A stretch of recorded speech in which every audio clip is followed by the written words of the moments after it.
Hello friends, வணக்கம். இன்னைக்கு நம்ம November 12, 2020 important Hindu news analysis and PAB என்னென்ன அப்படின்னு சொல்லிட்டு இன்றைக்கி நம்ம பார்க்கலாம். இனி யாரை சப்ஸ்கிரைப் பண்ணுன்னா சப்ஸ்கிரைப் பண்ணிக்கோங்க. டெய்லி வந்து நாங்கள் ஃபிலிம்ஸ் 2021க்கான டெய்லி ஷெடியூல்ஸ் வந்து எங்கள் குரூப்பில் வந்து கண்டினியூவாக போயிட்டுருக்கு. ஸோ உங்களுக்கு தேவை அப்படின்னா டிஸ்கிரிப்ஷன் பாக்ஸில் எங்கள் டெலிகிராம் குரூப் லிங்க் இருக்குது. ஸோ அதில் வந்து நீங்கள் ஆட் ஆகிக்கலாம். ஸோ டெய்லி வந்து மெயின்ஸ் ஆன்சர் ரைட்டிங் வந்து கண்டினியூவாக போயிட்டுருக்கு. ஸோ எக்ஸப்ட் பார்த்திங்கன்னா சண்டே தவிர மற்ற எல்லா நாளும் போகும் அன்றைக்கி ரிவிஷன். ஸோ உங்களுக்கு தேவை அப்படின்னா நீங்கள் ஆட் ஆகிக்கலாம். ஸோ இன்றைக்கி நம்ம என்னென்ன இம்பார்ட்டன்ட் நியூஸ் அனாலிசிஸ் அப்படின்னு சொல்லிட்டு இன்றைக்கி நம்ம பார்க்கலாம். ஸோ இன்றைக்கி பார்த்திங்கன்னா மோஸ்ட்லி வந்து எடிட்டோரியலும் இல்லை, ஓப்பன் நோட் பேஜில் அவ்வளோவா இம்பார்ட்டன்ட் இல்லை. மோஸ்ட்லி பார்த்திங்கன்னா இன்றைக்கி PAB கூட பார்த்திங்கன்னா ஹிந்து நியூஸ் பேப்பரில் என்ன இருக்கோ அந்த கான்செப்ட் தான் PABலே இருக்குது. ஸோ அதனால் ரெண்டு கிளப் பண்ணுற மாதிரி விஷயங்கள் தான் இன்றைக்கி இருக்குது. ஸோ இதை நீங்கள் தனியாக படிக்க வேணாம், இது கூட நீங்கள் வந்து பார்த்தீங்கன்னா போதும். ஏன்னா PAB அப்படிங்கிறது ஒரு கவர்மெண்ட்டோட அஃபிஷியல் வெப்சைட் தான். ஸோ அதில் இருக்கிறது ஹிந்து நியூஸ் பேப்பரில் கன்ஃபார்மாக மேபி இருக்க சான்சஸ் இருக்குது. ஸோ அதனால தான் அதுக்கு தனியாக வந்து நான் ப்ரிஃபரன்ஸ் கொடுத்து நான் போடலை. ஸோ ரெண்டையுமே வந்து ஒரே இதில் வந்து நான் சொல்கிறேன். ஸோ இன்றைக்கி ஃபர்ஸ்ட் நியூஸ் என்ன அப்படின்னு பார்த்தீங்கன்னா 18 tons வந்து red sandalwood cargo seized. So இது வந்து GS பேப்பர் 3 என்விரான்மெண்ட்டில் வரும். ஸோ இதில் நீங்கள் எதை வந்து நீங்கள் ரொம்ப ஃபோக்கஸ் பண்ணி பார்க்கணும் அப்படின்னா ரெட் சாண்டில்வுட்.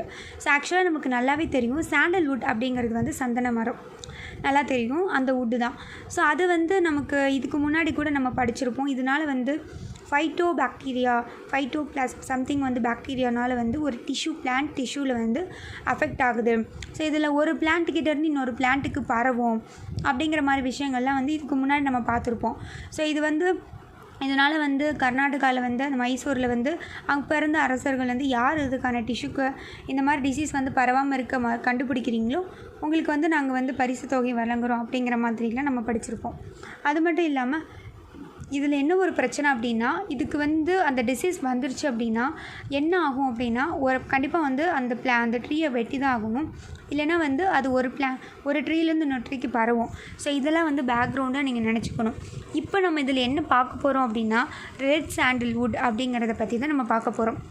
ஸோ இதில் வந்து 18 tons வந்து என்ன பண்ணியிருக்காங்கன்னு சீஸ் பண்ணியிருக்காங்க.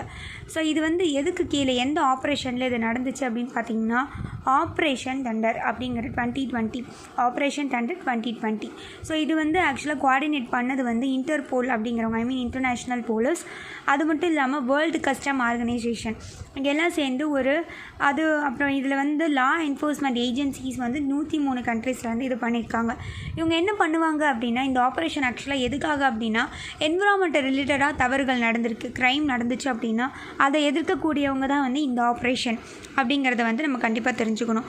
இந்த ஆப்ரேஷன் தண்டர் 2020 மூலிமா நிறைய wild life and forest products எல்லாம் நிறைய மோர் தென் பார்த்திங்கன்னா 2000 என்ன பண்ணியிருக்காங்கன்னா சீஸ் பண்ணியிருக்காங்க. ஸோ இது வந்து இந்த பார்ட்டிசிபேட்டிங் கண்ட்ரீஸ்லாம் மோஸ்ட்லி வந்து எதை ஃபோக்கஸ் பண்ணுறாங்க அப்படின்னா எந்த ஸ்பீஷீஸை வந்து பாதுகாக்கணும். அது வந்து எதுக்கு கீழே அப்படின்னா Convention on International Trade in Endangered Species of Wild Fauna and Flora அப்படிங்கிறத பற்றி நீங்கள் தெரிஞ்சுக்கணும். ஸோ மற்றதெல்லாம் வந்து நீங்கள் இதில் தெரிஞ்சுக்க வேண்டாம். ஸோ இதில் நீங்கள் தெரிஞ்சுக்க வேண்டிய முக்கியமான விஷயம் என்ன அப்படின்னா ரெட் சாண்டில்வுட் அப்படின்னா என்னென்னு தெரிஞ்சுக்கணும். ஸோ ரெட் சாண்டில்வுட் அப்படிங்கிறது வந்து அதோட சயின்டிஃபிக் நேம் வந்து பெட்ரோகார்பஸ் சென்டாலினஸ் அப்படின்னு சொல்லுவாங்க. ஸோ இது வந்து நம்ம கண்டிப்பாக வந்து சயின்டிஃபிக் நேம் தெரியணும். ஸோ இது சவுத் இந்தியாவில் தான் எண்டமிக்காக இருக்குன்னு தெரியணும். இது வந்து மோஸ்ட்லி வந்து ட்ராபிக்கல் ட்ரை டெசிடியஸ் ஃபாரஸ்ட்டில் இருக்கும், பலகொண்டா அப்படிங்கிற இடத்துல. அது மட்டும் இல்லாமல் சேஷாச்சலம் ஹில்ஸில் இருக்கும் ஆந்திர பிரதேஷ். அது மட்டும் இல்லாமல் கேரளா, தமிழ்நாடுன்னு ஆல்ரெடி சொன்னேன், கர்நாடகா அப்படிங்கிறதையும். ஸோ இது வந்து எங்கே வளரும் அப்படின்னு பார்த்திங்கன்னா ரொம்ப ராக்கி அண்ட் டிகிரேடட் ஃபேலோ லேண்டில் தான் வளரும். மோஸ்ட்லி வந்து அது சிவப்பு மண்ணு நம்ம கேள்விப்பட்டிருப்போம், ரெட் சாயில். அது ஹார்ட் அண்ட் ட்ரை கிளைமேட்டில் தான் இருக்கும். இது IUCNல் வந்து இந்த விஷயம் வந்து ரொம்ப ரொம்ப முக்கியம். ஸோ மேபி வந்து ஃபிலிம்ஸில் வந்து இதெல்லாம் கேட்குறதுக்கு வாய்ப்புகள் ரொம்ப அதிகமாகவே இருக்குது. ஸோ இதில் வந்து IUCNல் வந்து எந்த கேட்டகரியில் இருக்குங்கிற மாதிரி கேட்கலாம். ஸோ இதுக்கு முன்னாடி வந்து அது நியர் த்ரெட்டனில் இருந்துச்சு, இதுக்கு முன்னாடி என்டேஞ்சர் ஸ்பீஷீஸில் இருந்துச்சு. இப்போ அது நியர் த்ரெட்டனாக வந்து IUCN ரெட் லிஸ்ட்டில் இருக்குது. இது வந்து அப்பெண்டிக்ஸ் 2ல் இருக்குது. So Convention on International Trade in Endangered Species of Wild Fauna and ஃப்ளோராவில் அப்பெண்டிக்ஸ் 2ல் இருக்குது அப்படிங்கிறதையும் வந்து நம்ம தெரிஞ்சுக்கணும். சரி, ஓகே, இதில் என்ன இருக்கும், ஏன் இதுக்கு வந்து இவ்வளோ பிரச்சனை அப்படின்னு பார்த்திங்கன்னா நம்ம நாட்டில் வந்து இதுக்கு அதிகப்படியான டிமாண்ட் வந்து ஏஷியாவில் இருக்குது, பர்டிகுலராக வந்து சைனாலையும் ஜப்பான்லேயும் இருக்குது. ஏன் இதுக்கு இவ்வளோ தூரம் ப்ரிஃபரன்ஸ் அப்படின்னு பார்த்திங்கன்னா இதை யூஸ் பண்ணி காஸ்மெட்டிக்ஸு, மெடிசினல் ப்ராடக்ட்ஸுக்கு, அதுக்கப்புறம் மியூசிக்கல் இன்ஸ்ட்ருமெண்ட்ஸு, உட்டன் ஒர்க்ஸ்லாம் வந்து இதை வச்சு செய்யலாம் அந்த ரெட் சாண்ட்வுட்டில். அதுக்காக தான் வந்து ரெட் சாண்டல்வுட் வந்து இவ்வளோ தூரம் வந்து ப்ரிஃபரன்ஸாக இருக்குது. இப்போ பார்த்திங்கன்னா இந்த ஒரு டன்ஸ் பார்த்திங்கனாவே கிட்டத்தட்ட வந்து 50 லட்சத்துலேருந்து 1 கோடி ரூபாய் வரைக்கும் இன்டர்நேஷ்னல் மார்க்கெட்ஸில் வந்து விற்கிறாங்க. அவ்வளோ பாப்புலாரிட்டி இருக்குது அப்படிங்கிற மாதிரி நம்ம தெரிஞ்சுக்கணும். ஸோ அடுத்தது வந்து government to govern OTT platform. அது என்ன ஓடிடி பிளாட்ஃபார்ம் அப்படின்னு பார்த்தீங்கன்னா ஓவர் தி டாப் பிளாட்ஃபார்ம் அப்படின்னு அர்த்தம். இப்போ நமக்கே நல்லா தெரியும் டாப் பிளாட்ஃபார்ம் அப்படின்னு என்ன சொல்லலாம், அமேசான் ப்ரைம் சொல்லலாம், யூடியூப், இந்த மாதிரி இருக்கிறது தான் வந்து டாப் பிளாட்ஃபார்ம். எல்லாருமே வந்து ரொம்ப அது யூஸ் பண்ணக்கூடிய ஒரு பிளாட்ஃபார்ம் அப்படிங்கிற மாதிரி அர்த்தம். ஸோ இப்போ வரைக்கும் அந்த மாதிரி இருக்க அந்த டிஜிட்டல் கண்டென்ட்டில் இதெல்லாம் வந்து டிஜிட்டல் பிளாட்ஃபார்ம். ஸோ இதை ரெகுலேட் பண்ணுறதுக்கு இன்ன வரைக்கும் எந்த பாடியுமே கிடையாது. ஸோ இப்போ நம்ம கவர்மெண்ட் என்ன பண்ணியிருக்காங்க அப்படின்னா இந்த மாதிரி இதெல்லாம் வந்து ரெகுலேட் பண்ணுறது இனிமேல் யார் அப்படின்னா ministry of information and broadcasting, short ஃபார்மில் வந்து மினிஸ்ட்ரி ஆஃப் ஐஎன்பி அப்படின்னு சொல்லலாம். ஸோ இப்போ வந்து கரண்ட்டாக வந்து இப்போ வரைக்கும் எந்த லாஸுமே இல்லை. ஏன்னா இது வந்து ஒரு அட்டானமஸ் பாடியாக தான் இருக்குது, டிஜிட்டல் கண்டென்ட் வந்து கவர்ன் பண்ணுற மாதிரி. ஸோ இதுக்கு வந்து இன்ன வரைக்கும் எதுவுமே வந்து எந்த லாஸுமே வந்து மேக் பண்ணலை. பட் இப்போ வந்து அது இன்ஃபர்மேஷன் அண்ட் ப்ராட்காஸ்ட் மினிஸ்ட்ரி கீழே வந்திருக்கு. இதோட ஹெட் வந்து யூனியன் மினிஸ்ட்ரியாக தான் இருப்பாங்க அப்படிங்கிற மாதிரி சொல்கிறாங்க. ஸோ இதில் வந்து சில கோடெல்லாம் வந்து அவங்க கிட்ட கொடுத்துருப்பாங்க. நீங்கள் இந்த மாதிரி தான் பேசணும், இந்த மாதிரி கண்டென்ட் தான் வந்து நீங்கள் அதில் கொடுக்கணும், எக்ஸ்ட்ரா விஷயங்கள்லாம் இருக்கக்கூடாது அப்படிங்கிற மாதிரி சில ஒரு 5 டைப்ஸ் ஆஃப் கண்டென்ட் வந்து ப்ரொஹிபிட் பண்ணியிருக்காங்க. அது நம்ம நேஷனுக்கு அகேன்ஸ்டாகவோ இல்லை சம்திங் வந்து நம்ம ஃப்ளாகோ இல்லை நேஷனல் ஆந்தம் இல்லை டிஸ்ரெஸ்பெக்டாக பேசுகிறதோ இந்த மாதிரி இருந்துச்சு அப்படின்னா அதெல்லாம் வந்து ப்ரொஹிபிட்டட் அப்படிங்கிற மாதிரி சொல்லியிருக்காங்க. ஸோ இப்போ நீங்கள் தெரிஞ்சுக்க வேண்டிய விஷயம் என்ன அப்படின்னா இந்த மாதிரி டிஜிட்டல் ரிலேட்டடான விஷயங்களை அதுவும் டாப்பாக இருக்கக்கூடிய பிளாட்ஃபார்ம், இது வந்து ஓவர் தி டாப் பிளாட்ஃபார்முக்கு வந்து இன்ன வரைக்கும் எதுவுமே இல்லை. கவர்மெண்ட் வந்து இப்போ கவர்ன் பண்ண போகுது. அந்த மினிஸ்ட்ரி வந்து இன்ஃபர்மேஷன் அண்ட் ப்ராட்காஸ்டிங் அப்படிங்கிற விஷயத்தை வந்து நீங்கள் கண்டிப்பாக வந்து தெரிஞ்சுக்கணும். Very very important. ஸோ அடுத்தது வந்து இந்த நியூஸ் பார்த்திங்கன்னா பிஐபிலே இருக்கா, அட் த சேம் டைம் வந்து ஹிந்து நியூஸ் பேப்பர்லேயே இருக்கா. ஸோ அதனால் வந்து இதை பற்றி நம்ம பார்க்கலாம். இதில் வந்து சோஷியல் இன்ஃப்ரா அப்படின்னா சோஷியல் இன்ஃப்ராஸ்ட்ரக்சர் அப்படின்னு அர்த்தம். இதில் வந்து பிபிபி அப்படின்னா என்ன அப்படின்னா பப்ளிக் ப்ரைவேட் பார்ட்னர்ஷிப். அது என்ன பிபிபி பப்ளிக் ப்ரைவேட் பார்ட்னர்ஷிப்னா பப்ளிக்கும் ப்ரைவேட்டும் 2 பேரும் சேர்ந்து ஒரு கோஆர்டினேஷனாக செய்யக்கூடிய விஷயந்தான் வந்து பிபிபி அப்படின்னு சொல்லுவாங்க. இதில் வந்து யாருக்கு எலிஜிபிலிட்டி அப்படின்னு பார்த்தீங்கன்னா வயபிலிட்டி கேப் ஃபண்டிங். அது என்ன வயபிலிட்டி கேப் ஃபண்டிங் அப்படின்னு பார்த்தீங்கன்னா ஒருத்தவங்களுக்கு வந்து ஒரு நல்ல ஒர்க் பண்ணக்கூடிய அந்த கெப்பாசிட்டி இருக்குது. இப்போ பார்த்தீங்கன்னா ஃபார் எக்ஸாம்பிள் இப்போ ஏதோ வந்து ஒரு பெரிய வந்து ஒரு கன்ஸ்ட்ரக்ஷன் பண்ணுறாங்களோ இல்லை வந்து ஒரு ரோடு போடுறாங்களோ சம்திங் வந்து அதனால் வந்து ஒரு வேல்யூபிளான விஷயம். பட் அவங்கக்கிட்ட அந்த போதியமான காசு கிடையாது. அப்போ என்ன பண்ணுவாங்க அப்படின்னா இந்த மாதிரி வயபிலிட்டி கேப் ஃபண்டிங் மூலிமா அவங்கக்கிட்ட எவ்வளோ காசு பற்றாக்குறை அவங்களுக்கு ஏற்படுது, அந்த காசு பற்றாக்குறையினால தானே அந்த நல்ல ஒரு ப்ராஜெக்ட் வந்து செய்ய முடியாமல் இன்ஃப்ராஸ்ட்ரக்சர் ரிலேட்டடாக இருக்குது. ஸோ அந்த மாதிரி ப்ராஜெக்ட்டுக்கு வந்து அந்த காசு தேவைப்படுது இல்லை, அதை வந்து இவங்க கொடுப்பாங்க கவர்மெண்ட். ஸோ இதுதான் வந்து வயபிலிட்டி கேப் ஃபண்டிங். அவங்களுக்கு இவ்வளோ கேப் வந்து இல்லை, இவ்வளோ கேப்பில் வந்து அவங்க இருக்காங்க, நம்ம அதை கொடுத்து என்ன பண்ணுவோம் அந்த நல்ல ப்ராஜெக்ட். பட் அவங்களுக்கு காசு தான் பிரச்சனை, எக்கனாமிக்கலாக தான் அவங்களுக்கு பிரச்சனையாக இருக்காங்க. பட் அந்த ப்ராஜெக்ட் நல்ல ப்ராஜெக்ட், அதை பண்ணால் நல்ல விதமாக கிடைக்கும். அதெல்லாம் என்ன பண்ணுவாங்க கவர்மெண்ட் வந்து இந்த மாதிரி அவங்களுக்கு வந்து ஃபண்டிங் கொடுப்பாங்க. அதுதான் வயபிலிட்டி கேப் ஃபண்டிங். மோஸ்ட்லி இது வந்து யாருக்கு அப்படின்னா பிபிபி பப்ளிக் ப்ரைவேட் பார்ட்னர்ஷிப் தான். ஸோ கவர்மெண்ட் என்ன பண்ணியிருக்காங்க அப்படின்னா வெட்னஸ்டே வந்து எக்ஸ்பேண்ட் பண்ணியிருக்காங்க அதோட ப்ரொவிஷனை தெரிஞ்சுக்கணும். இதில் நீங்கள் இன்னொரு விஷயமா என்ன தெரிஞ்சுக்கணும் அப்படின்னா இந்த பப்ளிக் ப்ரைவேட் பார்ட்னர்ஷிப் அப்படிங்கிறது வந்து ஒரு இன்ஃப்ராஸ்ட்ரக்சர் ப்ராஜெக்ட்ஸுக்கு தான் வந்து மோஸ்ட்லி வந்து தருவாங்க அப்படிங்கிறதையும் தெரிஞ்சுக்கணும். மெயின்லி வந்து இன்ஃப்ராஸ்ட்ரக்சர் ப்ராஜெக்ட்ஸ்க்கு தான். சரி, அப்போ இது மூலிமா என்ன பாசிட்டிவ்ஸ் இருக்கும் அப்படின்னு பார்த்தீங்கன்னா நிறைய வேலை வாய்ப்புகள் வந்து ஜென்ரேட் ஆகிறதுக்கு வாய்ப்புகள் அதிகமாக இருக்குது. அது மட்டும் இல்லாமல் இது பட்ஜெட்டில் போட்டு பண்ணுறாங்க, அது ஒரு கான்செப்ட் இருக்கும். இந்த மாதிரி விஷயங்கள் வந்து நீங்கள் பேக்ரவுண்டில் பாசிட்டிவ் நெகட்டிவ்ஸ்லாம் வந்து நீங்கள் யோசிக்கணும் அப்படிங்கிறதையும் வந்து பார்க்கணும். அது மட்டும் இல்லாமல் இதில் நெகட்டிவ் என்னென்னா நம்ம இவ்வளோ வந்து வரும் அப்படின்னு நம்ம நினச்சிருப்போம். பட் அந்த அளவுக்கு எக்ஸ்பெக்ட் பண்ண அமௌண்ட்ஸ் வராது சில நேரம். ஸோ அந்த மாதிரி நெகட்டிவ் கான்செப்ட்லேயே வந்து நீங்கள் யோசிக்கலாம். பட் இப்போ என்ன பண்ணியிருக்காங்க அப்படின்னா நிறைய இன்ஃப்ராஸ்ட்ரக்சர் ப்ராஜெக்ட்ஸ் வந்து இன்க்ளூட் பண்ணியிருக்காங்கல்ல, அது ஹெல்த், எஜுகேஷன், வாட்டர், அப்புறம் வேஸ்ட் ட்ரீட்மெண்ட், இதுக்கெல்லாம் வந்து பண்ணியிருக்காங்க. ஸோ இதில் வந்து cabinet committee on economic affairs தான் வந்து இந்த ப்ராஜெக்டோட கண்டினியூஷன் ஆஃப் ஸ்கீமுக்கு வந்து அப்ரூவல் கொடுத்துருக்காரு அப்படிங்கிறதையும் வந்து நம்ம தெரிஞ்சுக்கலாம். இப்போ வந்து பார்த்திங்கன்னா இந்த ப்ராஜெக்ட்டுக்கு வந்து waste water treatment, solid waste management, health, water supply and எஜுகேஷனுக்குலாம் வந்து டோட்டல் காஸ்ட்டில் வந்து சென்ட்ரல் கவர்மெண்ட் என்ன பண்ணுறாங்க அப்படின்னா 30% வந்து அமௌண்ட் தராங்க. லைக் பார்த்திங்கன்னா வயபிலிட்டி கேப் ஃபண்டிங்காக வந்து கொடுக்குறாங்க அப்படிங்கிறதையும் வந்து நம்ம தெரிஞ்சுக்கணும். ஸோ இந்த ஸ்கீமுக்கு வந்து அவங்க அலோகேட் பண்ண அமௌண்ட்ஸ் வந்து 2100 crores அப்படிங்கிறதையும் தெரிஞ்சுக்கோங்க. ஸோ அதையும் கிளப் பண்ணி தான் பிஏபி ப்ளஸ் நீங்கள் வந்து பார்த்திங்கன்னா இந்து நியூஸ் பேப்பர் ரெண்டையும் வந்து இது பண்ணி தான் படிக்கணும். இதை படித்து அதையும் போட்டு குழப்பிக்கக்கூடாது. ஒரு நியூஸ் இங்கே வருது அப்படின்னா பிஏபிலேயும் அதே இருக்குது அப்படின்னா ரெண்டையும் கிளப் பண்ணி படிங்க. ஸோ அப்போ தான் வந்து ஈஸியாக இருக்கும். அடுத்து பார்த்திங்கன்னா centres unveils incentives to boost manufacturing.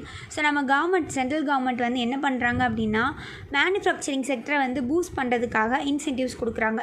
அது எப்படி இன்சென்டிவ்ஸ் கொடுப்பாங்க, எது மூலிமா கொடுப்பாங்க? ஏன்னா நம்ம கண்ட்ரியில் வந்து மேனுஃபேக்சரிங் வந்து நம்ம சர்வீஸில் தான் நம்ம எக்ஸ்பெக்டாக இருக்கும் ஜிடிபியில். பட் மேனுஃபேக்சரிங்கில் எப்படி இருக்கும் அப்படின்னு பார்த்திங்கன்னா இது அந்தளவுக்கு இல்லை. ஸோ அதை நம்ம வந்து என்ன பண்ணணும், பூஸ்ட் பண்ணணும். இதுக்கு முன்னாடியே நம்ம ஒரு தடவை வந்து எடிட்டோரியலில் நம்ம படிச்சிருப்போம். ப்ரொடக்ஷன் லிங்க்டு இன்சென்டிவ் அப்படிங்கிறது வந்து மொபைல் ஃபோன்ஸுக்காக வந்து நிறைய நம்ம நாட்டுக்குள்ளே உற்பத்தி பண்ணணும், ப்ரொடக்ஷன் பண்ணணுங்கிறதுக்காக நிறைய வந்து இன்சென்டிவ்ஸ் கொடுப்பாங்க. அந்த இன்சென்டிவ்ஸ் தான் வந்து ப்ரொடக்ஷன் லிங்க்டு இன்சென்டிவ்ஸ். இது மூலிமா நம்ம நாட்டில் ப்ரொடக்ஷன் அதிகமாச்சு, பட் வேல்யூ அடிஷன் இல்லை அப்படிங்கிற மாதிரி நம்ம கேள்விப்பட்டோமா, படித்தோமா?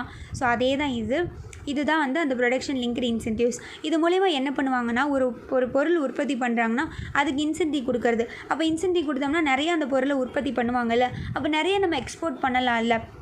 அப்போ நம்மளோட ஜிடிபி அதிகமாகும். நம்மளோட ஃபிசிக்கல் டெஃபிசிட்டை வந்து என்னாகும், எக்ஸ்போர்ட் வந்து அதிகமாகும் போது இம்போர்ட் கம்மியாகும், ஃபிசிக்கல் டெஃபிசிட் ஆட்டோமேட்டிக்காக கம்மியாகும். ஸோ அந்த ஒரு ரீசனுக்காக தான் வந்து இந்த மாதிரி வந்து மேனுஃபேக்சரிங் செக்டர்ஸில் வந்து பூஸ்ட் பண்ணுறாங்க. அதையும் வந்து இதில் நம்ம தெரிஞ்சுக்கணும். ஸோ இதில் என்ன பண்ணியிருக்காங்க அப்படின்னா இப்போ நிறைய செக்டர்ஸ் வந்து இதில் வந்து ஆட் பண்ணியிருக்காங்க. கிட்டக்கிட்ட வந்து ஒரு 10 செக்டர்ஸ் வந்து க்ரியேட் பண்ணியிருக்காங்க.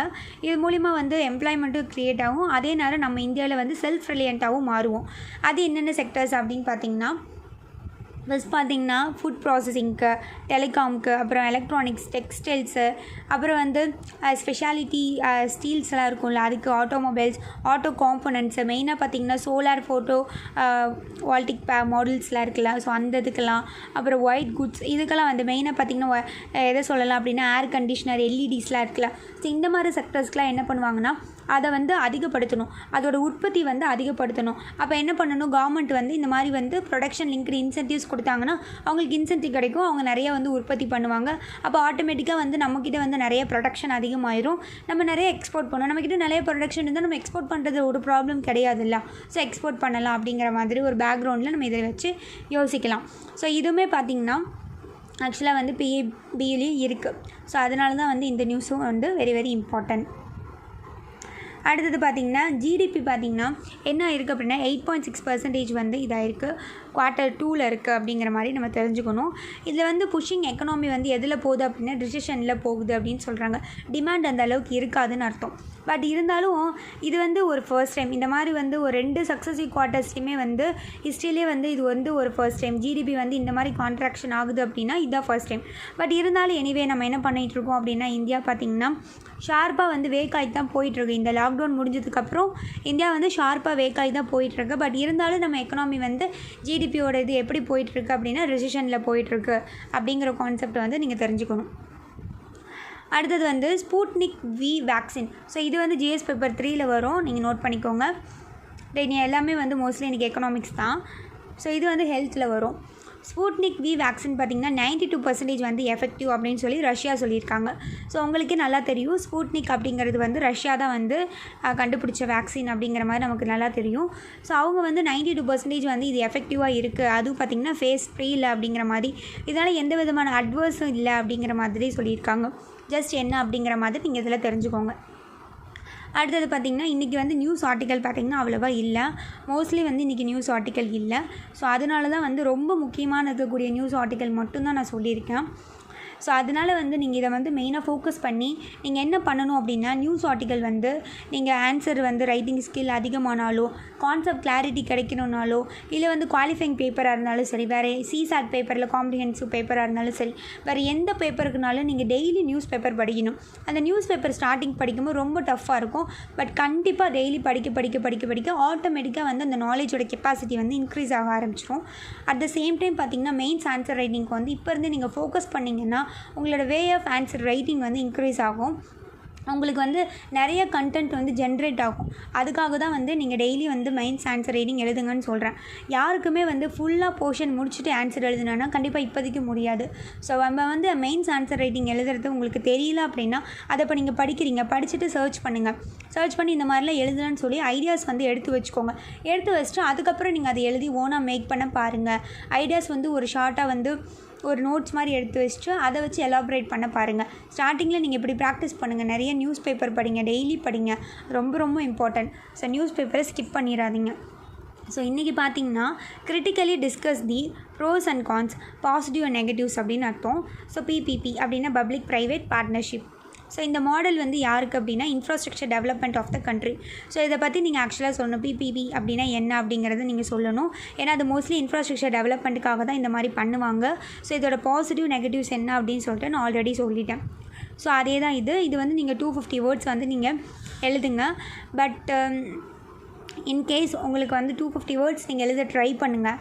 ஏன்னா நீங்கள் வந்து மோஸ்ட்லி வந்து மெயினாக வந்து நிறைய பேர் வந்து பிகினராக இருக்கீங்க. எடுத்தோடனே 250 வேர்ட்ஸ் வரலை அப்படின்னா 150 வேர்ட்ஸ். பட் நீங்கள் என்ன மென்ஷன் பண்ணணும் அப்படின்னா நீங்கள் 150 வேர்ட்ஸ் எழுதுறீங்க அப்படின்னா மேலே கொஸ்டினில் வந்து சைடில் 150 வேர்ட்ஸ் அப்படின்னு சொல்லி மென்ஷன் பண்ணிடுங்க. மோஸ்ட்லி வந்து ஃப்ளோ சார்ட்ஸ் வந்து நிறைய மேக் பண்ணுங்கள். டிஃப்ரெண்ட்டாக போடுங்க. இந்த க்ளவுட் மாதிரி ஃப்ளோ சார்ட் உங்களுக்கு எப்படிலாம் இப்போ pros and cons, positive and நெகட்டிவ்ஸ்னு சொல்லியிருக்கேன்னா அப்போ பாசிட்டிவ்ஸ்னு சொல்லி நீங்கள் ஒரு ஃப்ளோ சார்ட் மாதிரி மேக் பண்ணலாம். நெகட்டிவ்ஸ்னு சொல்லிட்டு நீங்கள் ஒரு ஃப்ளோ சார்ட் மாதிரி மேக் பண்ணலாம். ஸோ இந்த மாதிரி போடுங்க. மோஸ்ட்லி வந்து அட்ராக்டிவாக இருக்கிற மாதிரி, சீக்கிரமாக எவால்வேட் பண்ணுற மாதிரி நீங்கள் போட்டிங்க அப்படின்னா யூபிசியில் வந்து அவங்க கரெக்ஷன் பண்ணுறவங்களுக்கு ரொம்பவே வந்து அட்ராக்டிவாக இருக்கும். அட் த சேம் டைம் மார்க்ஸும் வந்து நிறைய வரும். But content very very important. Flow சார்ட்டில் மட்டும் மார்க் வாங்க முடியாது. So கண்டென்ட்டும் important. ஸோ இதை வந்து நீங்கள் மேக் பண்ணுங்கள். இன்ட்ரோடக்ஷன் பார்த்திங்கன்னா 3 to 4 லைன்ஸ் வந்து எழுதுங்க. அதுக்கப்புறம் பார்த்திங்கன்னா பாடியில் வந்து இதை பற்றி என்ன அப்படிங்கிற பிபிபி மாடல் வந்து இன்ஃப்ராஸ்ட்ரக்சர் டெவலப்மெண்ட்டில் வந்து என்னென்ன இருக்குது அதை எழுதிட்டு அதோட பாசிட்டிவ் நெகட்டிவ்ஸ் எழுதிட்டு அதோட வே ஃபார்வர்ட் வந்து 3 to 4 லைன்ஸ் வந்து எழுதுங்க. ஸோ எழுதிட்டு வந்து நீங்கள் வந்து டெலகிராம் குரூப்பில் வந்து நீங்கள் பிடிஎஃபாக வந்து கன்வெர்ட் பண்ணி போட்டிங்க அப்படின்னா உங்களுக்கு கரெக்ஷன் பண்ணி அதோட ஃபீட்பேக் சொல்லுவோம். இன்கேஸ் நீங்கள் இமேஜாக போட்டிங்க அப்படின்னா நாங்கள் ஃபீட்பேக் மட்டும் சொல்லுவோம். ஸோ இன்றைக்கி நியூஸ் அனாலிசிஸ் வந்து அவ்வளோதான் ஃப்ரெண்ட்ஸ். தேங்க்யூ ஃபார் வாட்சிங். Thank you so much.